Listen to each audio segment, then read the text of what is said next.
So I've got a what if for you. Did Beric Barnes and Carmichael Hunt derail the Broncos for a decade? Keep watching and I'll explain. Yeah!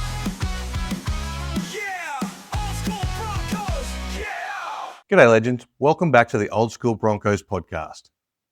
The show where we go beyond the headlines and dive into the moments, the moves and the missteps that shaped the Broncos. Today we're asking a big question. What could have been if the Broncos hadn't lost Beric Barnes and Karmichael Hunt? We're talking about the mid to late 2000s, a time when the club was coming down from the highs of the 2006 Premiership and heading into a decade that, while competitive, never quite hit the heights we were expecting. And when you look at what we were missing, it starts in the spine. By 2006, the last of the 90s Premiership legends were winding down.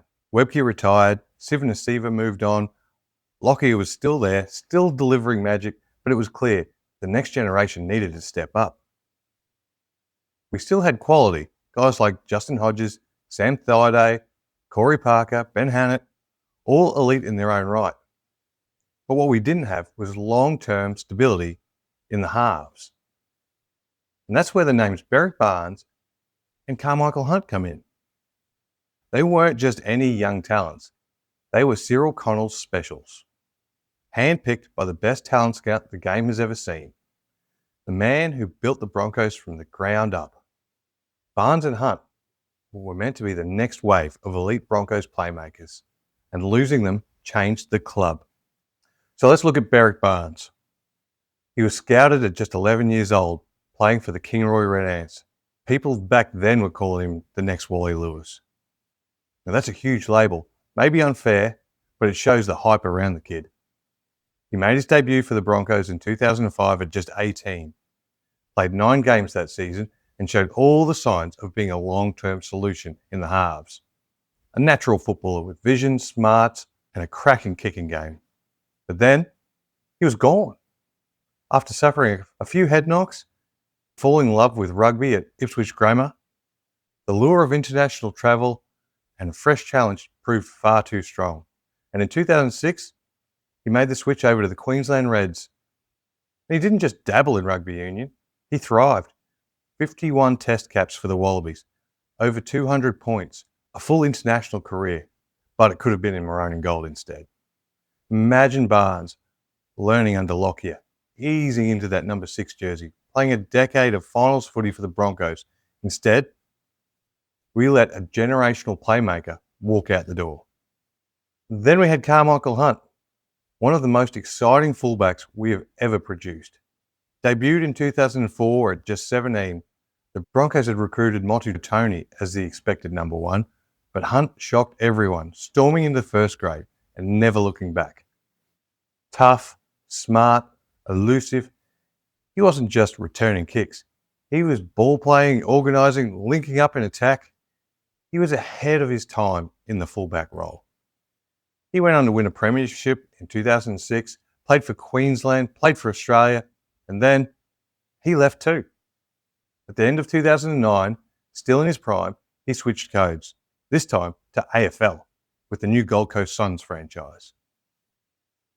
The Broncos didn't just lose a fullback, they lost a future spine leader. So what happened next? Well, Lockyer kept us in games for a few years, mostly of his own brilliance, but the club was scrambling for a plan. Peter Wallace was recruited and did a job, but never really reached that elite level. The club rotated through names like Joel Moon and Corey Norman.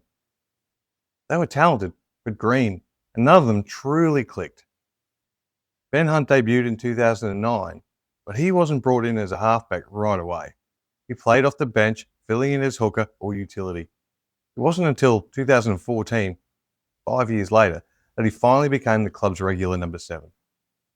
Andrew McCulloch was there too, a rock-solid hooker who did the tough stuff, but without a settled playmaker beside him, his development was hampered too. So between 2007 and 2015, the Broncos were in no man's land when it came to playmakers. There was talent, there were wins, no long-term structure. Here's how we finished each year.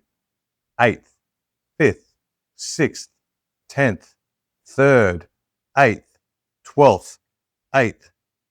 Only 2011, Lockyer's farewell season, felt like a real crack at the title.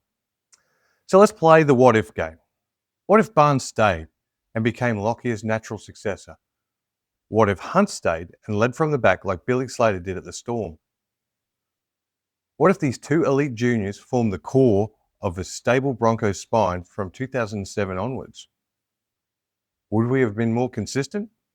Would younger guys like Hunt or Milford have been eased in rather than thrown in the deep end? Would we have kept more juniors, avoided the wild recruitment swings, and stayed a top 4 team year after year? You can't know for sure, but I reckon the answer is yes. We didn't just lose 2 talented players, we lost our roadmap. We lost a decade of cohesion in the one area you can't fake, the spine. This period also marked the shift in Queensland Rugby League. Kids from Brisbane and regional Queensland were suddenly turning up at rival clubs. The Broncos weren't locking them down like they used to. The aura had faded. Would that have changed if Barnes and Hunt had stayed? Maybe. Success breeds loyalty. Continuity attracts talent. The Broncos felt like just another club for a while. And that started right here. We eventually rebuilt. That 2015 grand final run brought us back. But it took nearly a decade to find the right balance again. And by that point, we're onto a whole new generation. Guys like Corey Oates leading the charge. But that golden window from 07 to 15, it feels like a missed opportunity. So next time someone says the Broncos dropped off after Lockyer retired, tell them it's not just that simple. It wasn't just Lockyer's retirement. It was Barnes leaving early, Hunt leaving in his prime. 2 spine players, 2 elite talents, both gone before they even peaked. And in their absence, the Broncos spent years searching for something they already had and let it go.